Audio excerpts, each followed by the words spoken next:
मी सुरेश परांजपे एकपात्री नाट्य कलाकार. नटनाटक हे माझ्या एकपात्री कार्यक्रमाचं नाव, ज्याचे प्रयोग संख्या आहे 672.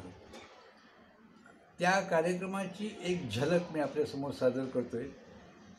हा कार्यक्रम म्हणजे गाजलेल्या अभिनेत्यांचा अभिनयाने आवाज आहे. त्यातला एक अभिनेता मी आपल्यासमोर सादर करतो आहे, बाळ कोल्हटकर. ताई मनाला मोहाचा स्पर्श होणं म्हणजे पापाने अलगद पाऊल उचलणं.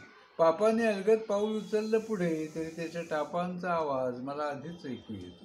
न्याय न्यायालयात मिळतो, तसं चव्हाट्यावर कधीच मिळत नसतो. जगामध्ये वावरणाऱ्या प्रत्येक माणसाला स्वतःचा एक न्याय असतो, स्वतःच्या घड्याळाप्रमाणे. दोन घड्याळ एकत्र कधीच जुळत नसतात, पण प्रत्येक माणसाला वाटतं की स्वतःचंच घड्याळ बरोबर आहे, स्वतःचंच घड्याळ बरोबर आहे. हाच आवाज मी आपल्याला ऐकवतोय. हाच संवाद डॉक्टर श्रीराम लागू कसा सादर करतील. डॉक्टर श्रीराम लागू. नाही म्हणजे सावित्री. सावित्री मनाला मोहाचा स्पर्श होणं म्हणजे पापाने अलगद पाऊल उचलणं.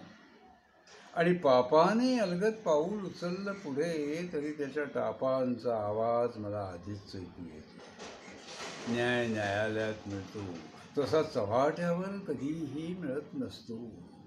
जगामध्ये वावरणाऱ्या प्रत्येक माणसाला स्वतःचा एक न्याय असतो, स्वतःच्या घड्याळाप्रमाणे, स्वतःच्या घड्याळाप्रमाणे.